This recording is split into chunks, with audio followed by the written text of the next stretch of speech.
ಕಲಿಯುಗದಲ್ಲಿ ಯಾರ ಶಾಪವೂ ಯಾರಿಗೂ ತಟ್ಟೋದಿಲ್ಲ. ಆದ್ರೆ ಮಾಡಿದ ಕರ್ಮ ಮಾತ್ರ ಸುಮ್ಮನೆ ಬಿಡಲ್ಲ. ಇನ್ನೊಬ್ಬರಿಗೆ ಕೊಟ್ಟಿದ ನೋವು ಬಡ್ಡಿ ಸಮೇತ ವಾಪಸ್ ಬರುತ್ತೆ. ಜೀವನದ ಯಾವುದೇ ಸವಾಲಿಗೆ ಮನುಷ್ಯನ ಪ್ರಶಾಂತ ಮನಸ್ಸೇ ಅಂತಿಮ ಅಸ್ತ್ರ.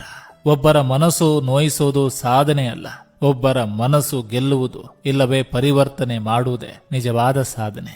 ಬೇಡಿ ತಿಂದರೆ ನೀಡಿದಷ್ಟು, ದುಡಿದು ತಿಂದರೆ ಬೇಕಾದಷ್ಟು. ಉತ್ತಮ ಜೀವನಕ್ಕೆ ಬೇಕಾದ ಒಳ್ಳೆಯ ಅದ್ಭುತ ಸಾಲುಗಳು. ನಿರಂತರ ಮಾತನಾಡುವವನ ಹತ್ತಿರ ರಹಸ್ಯ ಹೇಳಬಾರ್ದು, ವಾದಿಸುವವನ ಹತ್ತಿರ ಪ್ರತಿವಾದ ಮಾಡಬಾರ್ದು, ಬುದ್ಧಿವಂತನ ಹತ್ತಿರ ಸ್ಪರ್ಧೆಗೆ ಇಳಿಬಾರ್ದು, ಎಲ್ಲಾ ಬಿಟ್ಟವನ ಹತ್ತಿರ ಜಗಳ ಆಡಬಾರ್ದು.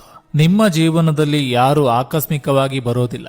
ದೇವರಿಗೆ ಎಲ್ಲದಕ್ಕೂ ಒಂದು ಯೋಜನೆ ಇದೆ. ಆತನ ಮೇಲೆ ನಂಬಿಕೆ ಇಡಿ. ತಿಂಗಳಿಗೆ 10,000 ದುಡಿಯುವವನಿಗೆ ಕಷ್ಟಗಳಿವೆ, 50,000 ದುಡಿಯುವವನಿಗೂ ಕಷ್ಟಗಳಿವೆ, 1,00,000 ದುಡಿಯುವವನಿಗೂ ಕೂಡ ಕಷ್ಟಗಳಿವೆ. ಕಷ್ಟಗಳು ಕೇವಲ ದುಡ್ಡು ಒಂದರಿಂದ ಪರಿಹಾರವಾಗೋದಿಲ್ಲ. ಪ್ರೀತಿ, ನಂಬಿಕೆ ಮತ್ತು ವಿಶ್ವಾಸಗಳು ಬೇಕು. ಇನ್ನೊಬ್ಬರ ನೆಮ್ಮದಿಗೆ ಬೆಂಕಿ ಹಚ್ಚಿ ತಾನು ಖುಷಿಯಾಗಿ ಇರ್ತೀನಿ ಅನ್ನೋದು ಶತಮೂರ್ಖತನ.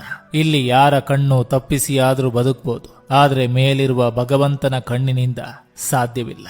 ದೇವರು ಬೇಕಂತಲೇ ಕೆಲವು ಸಂಬಂಧಗಳನ್ನು ನಮ್ಮಿಂದ ದೂರ ಮಾಡಿಬಿಡ್ತಾನೆ. ಕಾರಣ ಇಷ್ಟೇ, ನಮಗೆ ತಿಳಿಯದ ಸತ್ಯ ದೇವರಿಗೆ ತಿಳಿದಿರ್ತದೆ. Download ShareChat.